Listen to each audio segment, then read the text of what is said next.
তো বন্ধুরা, প্রত্যেক মেয়েদের কিন্তু একটা মশকরা শুনতে হয় যে আলমারি ভর্তি কাপড় আছে অথচ পরার মতো একটাও কাপড় নেই। কি ঠিক বললাম তো?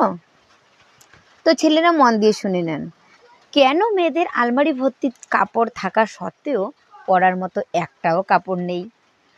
মন দিয়ে শুনে নেন, কারণ এখানে 20% কাপড় আছে ঝাঁকা নাকা, যেগুলো শুধু আমরা ঝাঁকা নাকা বিয়ের অনুষ্ঠানে গেলেই শুধু পরতে পারবো। আর হ্যাঁ, 30% কাপড় রাখা আছে মোটা থেকে কেউ পাতলা হয়েছে আর কেউ পাতলা থেকে মোটা হয়েছে। তো সেগুলোও কিন্তু আমরা খুব যত্ন সহকারে আলমারির এক সাইডে সাজিয়ে রেখে দিয়েছি, কারণ সেগুলো ফেলা যাবে না। আর 10% কাপড় রাখা আছে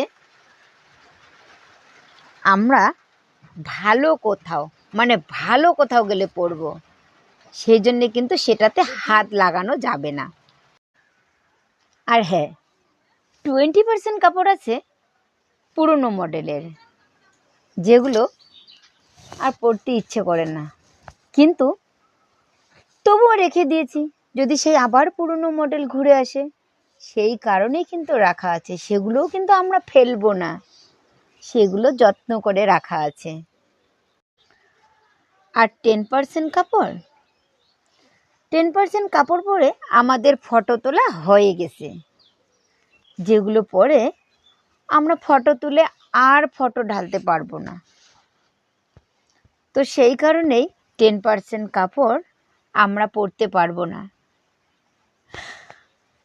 আর হ্যাঁ, আর 10% কাপড় আছে যেগুলো বাড়িতে পরার জন্য, তো সেগুলো পরে তো কোথাও যাওয়া যাবে না।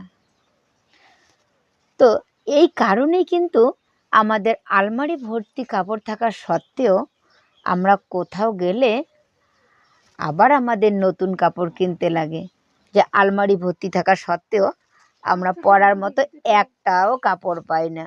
তো ছেলেরা শুনে নিয়েছো, মন দিয়ে শুনে নিয়েছো তো?